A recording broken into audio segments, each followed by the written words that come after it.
You know how schools run lockdown drills now? Happens a couple times a year. Annoying, sure, but you follow the checklist, turn off the lights, pull the shade, huddle the kids in a corner, and wait it out like you're playing hide and seek in the dark. This wasn't one of those drills. I've been a middle school teacher for over a decade. 8th grade English, suburban school, nice district. Our biggest drama most weeks is whether someone left the vending machine open again, or if a kid forged their parent's signature on a field trip form. Not exactly the stuff of thrillers. That morning had been normal. Crisp fall air, kids buzzing about an upcoming dance. Someone left a water bottle on the copier and it shorted out. Again, business as usual. Then, halfway through 5th period, it happened. Lockdown, lockdown, lockdown. This is not a drill. The voice blared from the intercom, flat and robotic, just like the pre-recorded alert we were trained to expect. 3 times, then silence. No screaming, no background noise, just that mechanical voice and then nothing. I didn't hesitate. I gave the signal I'd rehearsed a dozen times. My kids knew the drill. Lights out, blinds closed, door locked. They shuffled into the corner by the coat hooks, barely whispering. A couple of them were already crying. I tried to keep calm, kept whispering that it was probably just a mistake, a glitch. Maybe someone hit the wrong button. These systems weren't perfect after all. But the minutes ticked on. 10, 15, no follow-up, no call from the office, no key jingling in the door handle for a safety check, just silence. And you'd be surprised how loud silence can be when you're listening for a gunshot. My phone buzzed in my pocket. I wasn't supposed to check it during a lockdown, but after 20 minutes of nothing, I needed answers. It was a text from Jordan, my friend who worked the front desk near the principal's office. "Did you guys go into lockdown too?" That jolted me. I replied, asking who called it. She responded almost immediately. "We didn't. No one in the office did. The system triggered on its own. We're all locked in too." I remember this eerie sort of wave rolling through me. You know that moment when you realize the rules aren't working the way they're supposed to? That's what it felt like. If no one inside called the lockdown, then who did? Another 15 minutes passed. Then finally the PA clicked back on. But instead of the robotic voice or our principal's calm tone, it just crackled for a second. Static, like someone had tried to speak but changed their mind. Then silence again. We all just stayed frozen, waiting.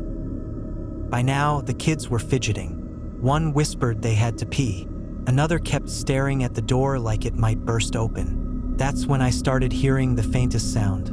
Clicks, like keyboards, coming from the hallway. But that didn't make sense.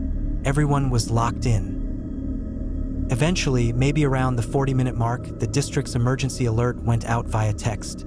Real one this time. Police en route. Stay secured until cleared. That's when we knew. Whatever was happening wasn't a joke. And it wasn't a drill. When the police finally came, they cleared the halls room by room. We shuffled out single file, all of us blinking under the fluorescence like we'd been underwater for hours. They had us gather in the gym, took statements, checked the intercom hardware. Here's where it gets weird. There was no sign of forced entry anywhere in the school. But the intercom system, it had been accessed remotely. Someone from outside the building, outside the district network, got into the system and triggered the lockdown manually. And then just listened. They hadn't entered the school. No one had. They were watching, listening, testing us. The police never figured out who it was. The system vendor had no idea how it was done. They swore it was supposed to be locked down tighter than a bank vault. All they could say was that the access came from somewhere in the state. Not traceable, not local. The district overhauled everything after that. New security software, manual overrides, physical intercom panels. But none of that really mattered to me.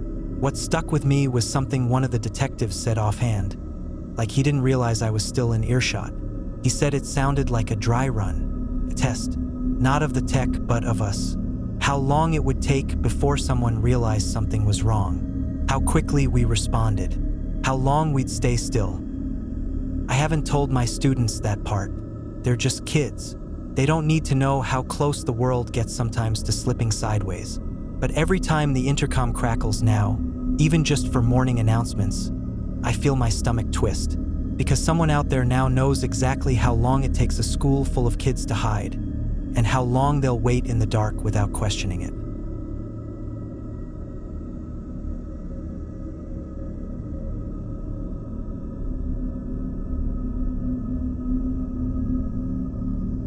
You get used to drills when you're a teacher. Fire drills, earthquake drills, lockdowns. You run through them like clockwork, and then you get back to grading papers or trying to explain to 7th graders why of mice and men still matters. You never think the danger is already in the room with you.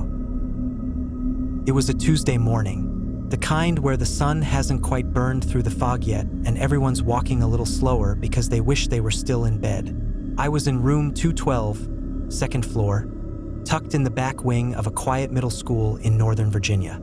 English teacher, 20 students that period.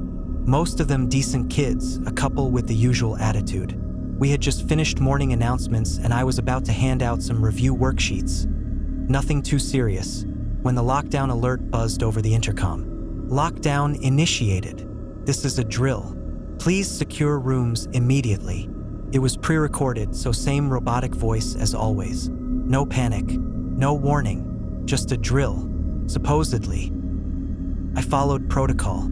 Lights off, blinds down, door locked. My kids knew the drill, they'd been doing it since they were 6. Some of them groaned and shuffled to the back corner behind the bookshelves. Joking under their breath like this was just another boring 5-minute break from class. But I remember thinking something felt off. The hallway had been loud a second ago. Kids slamming lockers, teachers calling out attendance. But now the silence was too deep, not still, tense. Still, I crouched by the door like I was supposed to, keeping an eye on my students huddled in the corner. And that's when I noticed Brady. He wasn't supposed to be there. Brady wasn't in my class anymore. He'd been suspended 2 weeks ago after an incident during lunch. A tray got thrown, a teacher shoved. There'd been talk of a knife, but that part never made it to the official report. He'd always been volatile, had this simmering edge to him like he was waiting for an excuse to blow. And now, somehow, he was back. He sat on the carpet near the wall, knees up, hoodie pulled low, face down. I hadn't even noticed him come in. Thought maybe he'd slipped in while I was focused on the announcements or sorting handouts. I froze. I really froze. Didn't say anything, just watched him. Something in my brain kept insisting, it's fine, it's just a drill. Maybe admin let him back in early. Maybe it's being handled. But my gut knew better. Brady's hands were tucked inside his hoodie pocket. He wasn't texting. He wasn't whispering like the others. He wasn't blinking. I wanted to message the office, but my phone was at my desk on the other side of the room, and I didn't dare move. Then I noticed Anna and Malik, the 2 kids I'd sent to organize supplies in the closet right before the announcement. They were still in there. The supply closet's just a glorified broom cabinet with a broken lock and barely enough room for 2 chairs. But it was right behind where Brady sat. He looked calm, too calm. That calmness that didn't belong in a real or fake emergency. That's when the second realization hit me. The lockdown wasn't because of him. While I was frozen, watching this kid who shouldn't even be inside the building, the front office was buzzing with something else. Rumors later said it was a phone call about a suspicious man seen walking around the school's perimeter. That's why the drill was triggered. But it wasn't a drill, and Brady wasn't the reason they called it. He had just taken advantage of it. Because while we were all locking the doors and dimming the lights, he'd already slipped in during the morning rush. There's a strange kind of helplessness that hits when you realize the threat is right in front of you and everyone else is still focused on the wrong thing. You want to scream, but you also want to vanish. You want to protect your students, but you don't want to provoke anything. He stood up. No sound, no warning, just quietly rose, stretched his shoulders and started walking. Not toward the door, toward the closet. I barely whispered his name. He didn't even glance at me. My kids looked confused. Some of them were trying to signal me, like, what's going on? but I just held up a hand, barely breathing. He put his hand on the closet handle. I still don't know what I would have done if the next part hadn't happened. If someone hadn't pulled the fire alarm right then. Accidentally or on purpose, we never found out. But that sudden blare shattered the tension like glass, and Brady flinched hard. That was all I needed. I lunged for the intercom on my desk and hit the button for the office.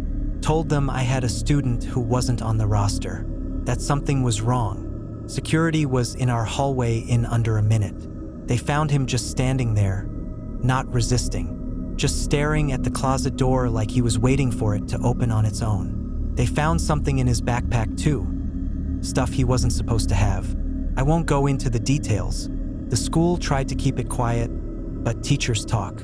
Stuff that doesn't belong in any school building, ever.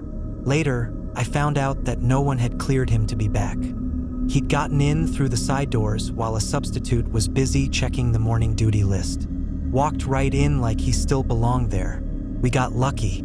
If the closet door hadn't jammed from the inside, if the fire alarm hadn't gone off, I think about that too often. People assume that if there's a lockdown, the threat is outside. But sometimes, it's already sitting cross-legged in the dark with everyone else, just waiting for the moment no one's looking.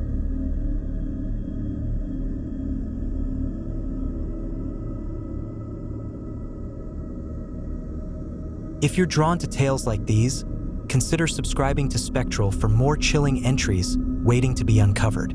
And if you have your own haunting story that you'd like featured in an upcoming compilation, we'd love to hear it. Just email us at spectralentries@gmail.com. Now, let's get back to the video.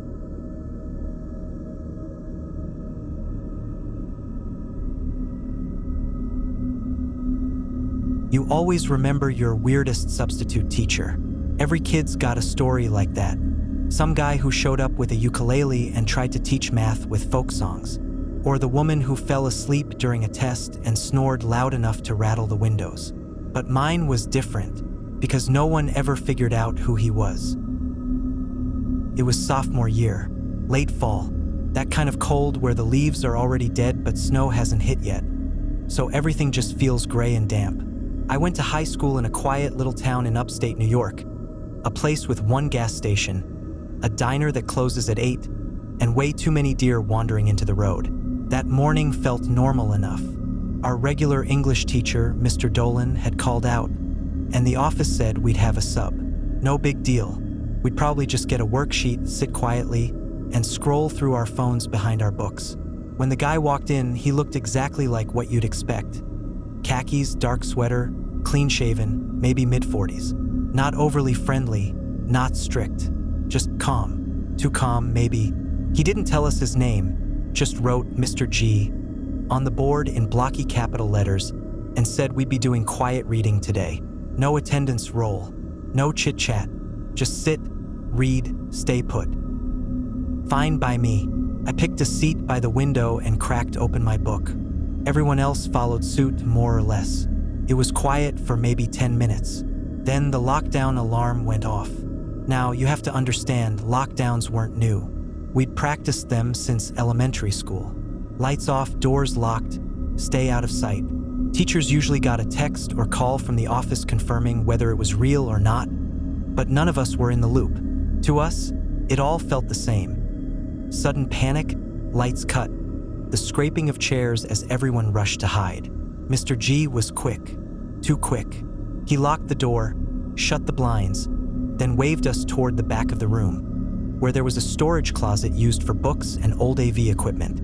It was big enough for maybe 15 people crammed shoulder to shoulder, but we were only a class of 20. He opened the door and ushered us in, said it was safer to be out of sight and completely enclosed. His voice was low, calm, practiced, like he'd done this before. We squeezed in, the door creaked shut, and the world went pitch black. No one said anything at first. We just waited. 5 minutes passed, 10. No sound from the hallway, no footsteps, no announcements, and then the kid next to me whispered something that made my stomach knot. He leaned close and murmured, "That's not Mr. G." At first, I thought he meant it in the way people say a teacher's acting off. But then he added, My cousin works in the office. She said the sub called out this morning. The kid's name was Caleb. Quiet kid. Always anxious. I thought maybe he was just spooked. I mean, the guy seemed legit. He had keys. He knew where the blinds were. He acted like someone who belonged. But that's when I realized he hadn't taken attendance. He hadn't logged into the classroom computer. Hadn't opened any lesson plans. No email from the office had been pulled up on the projector. He just walked in, said we were reading today, and that was it. We sat in that closet for another 20 minutes. Quiet. Even the anxious kids weren't whispering anymore. Then the door opened. The lights were still off in the classroom, but daylight leaked through the edges of the blinds now. Mr. G, or whoever he was, stood there, face calm, posture relaxed. He told us it was over. Drill complete. We could go back to our seats. No one said anything. We just shuffled out slowly, looking at each other. He didn't say much after that. Just sat at the desk, watched us quietly. Some kids tried asking questions. What happened? Was it real? What did the office say? But he gave short answers. Said it was just precautionary. By the time the bell rang, he was gone. Didn't stay for the next period. Didn't check in with the office. He just left. That's when everything unraveled. The real substitute teacher? He called out sick that morning. Never showed. The school had no idea who Mr. G was. No paperwork. No visitor badge. No ID scan. Just a man who slipped in through an unlocked side door. The one behind the gym where the latch sticks if you don't slam it shut. They checked the cameras. He came in at 7:58 a.m., walked straight to room 2C like he already knew the building layout. No hesitation. No checking the signs. And when the lockdown started, turns out it was real, triggered by a report of someone lurking behind the cafeteria dumpsters. He used it. Used the chaos to guide a group of students into a dark room and shut the door. Authorities searched the grounds, ran facial recognition, everything. He never showed up on any registered list. Not a parent, not staff, not a known offender. He was just gone. To this day, no one knows who he was, what he wanted, if he was planning something or just watching. But I keep thinking about that moment when the closet door opened. He didn't look relieved, or surprised, or even curious. He just looked at us like he was done, like he got what he came for. And honestly, that's what still gets me, because it didn't feel like we avoided something terrible. It felt like we were part of something, and we'll never know what.